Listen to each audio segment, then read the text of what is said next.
Welcome to Dispatches TV. Now, if you're following the channel, you might already recognise this tank because we've done an interview earlier with this as the background. But I've caught up with the owner, Lauren Child, who I'm really pleased to have met this weekend here at We Have Ways. Now, you might have seen this circling the web. Lauren, will you tell us a little bit about your beautiful tank? Yeah, so this is a Charioteer. It's a Cromwell tank, so it was a Cromwell during the Second World War. And looking at the end of the Second World War, as the Cold War is starting, and we're looking at how we defend against a potential Russian incursion into Germany. The British Army has a mix of tanks available. So we've got the Centurions just coming in, we've got the Comets, and then we've got the Cromwells. Now, the Centurions and the Comets can do a very good job against a T-34 like the one that's over there. Cromwell, however, not a chance. So Cromwell cannot penetrate a T-34 frontally. So an urgent requirement becomes available to upgrade the Cromwells to give the crews a fighting chance. With that, the 20-pounder gun is just coming into service with the Centurion 3. So they want to put the 20-pounder gun on. And to do that, so that's a much bigger and heavier gun, which is going to overweigh the tank. So the amount of armour on this is cut right down. And you've only got a two-man crew in the turret.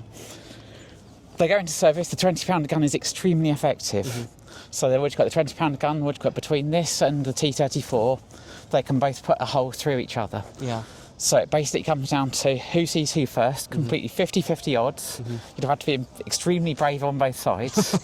So and all the tactics are around who sees who first, maximising your chances of getting the first shot off.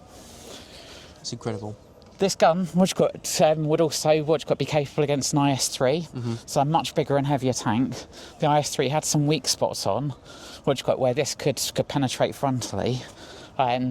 But this can fire twice as fast. So you have about a 30% chance of taking out an IS-3. Yeah. But if you think about a massed formation of these all firing at the same IS-3, the IS-3 is going to come a cropper. Yeah, of course. So that was why these were made. They did effectiveness trials, and you've probably seen the FV 4004 and the FV 4005. Both her sister tanks, and when they modelled them, the 4004 wasn't doing so well. Wasn't an effective tank, so they didn't put that into manufacture, whereas this one they did. Yeah. So we have them for a few years. The idea was for her to go into divisional regiments as divisional RAC, and she would have been the support for the infantry. So where you've got your Comets and Centurions going forwards, she would have been helping to protect the infantry in the role that the Conqueror would go into later. So the Conqueror wasn't available in time. So once we start getting Conqueror, we start getting the Centurions, that kind of thing. These come out of service, they've initially gone to the Territorial Army through a reorganisation. And once these come out of service, they're sold to our allies. Righty. So Finland gets some, Austria gets some, the Lebanon gets some, and Jordan gets some. So quite a range of people get these. Absolutely, yes, yeah, and she's in use for much longer than people think. So this one in particular, so she went to Jordan, we believe, so we haven't tracked that part of the history yet, but we know she's got Jordanian upgrades. Okay. She has an upgraded turret traverse, which is actually out of a Sherman. Wow. So it's a Sherman turret traverse, so it would traverse much quicker, and to feed that, that's 24 volts, which is different voltage to the rest of the tank. So she's actually got two electrical systems, so one for the hull, one for the turret. Wow. Yeah.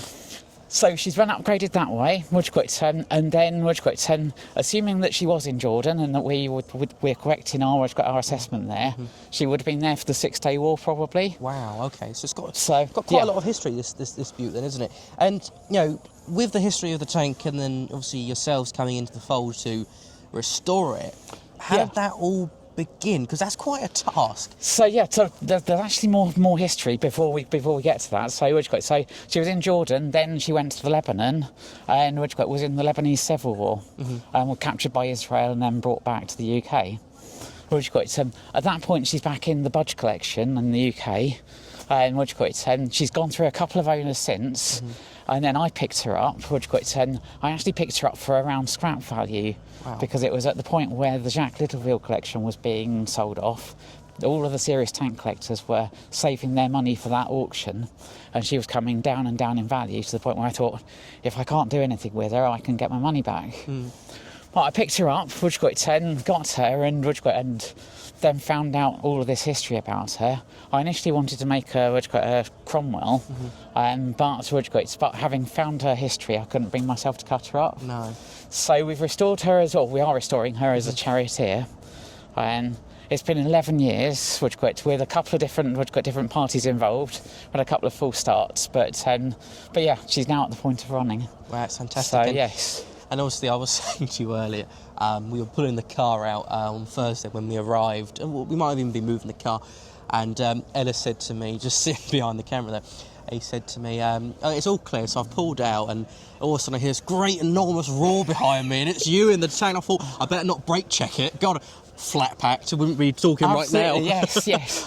Yeah. But it's fantastic to see this here, because you obviously were meant to be at Tank Fest, but there were some issues Absolutely, there. yes. So we've had a number of issues with the gearbox. And so she was supposed to be at Tank Fest 2 years ago, and we had an issue with the gearbox. The gearbox seals went and squirted all the oil out over the steering drums, and that meant we had no steering. Blimey. So that was a problem. Health and safety said no, as you'd expect. Yeah. So got that sorted out, and then we had more problems with different seals, and they did exactly the same thing, sprayed oil over the steering, so we'd lost steering again.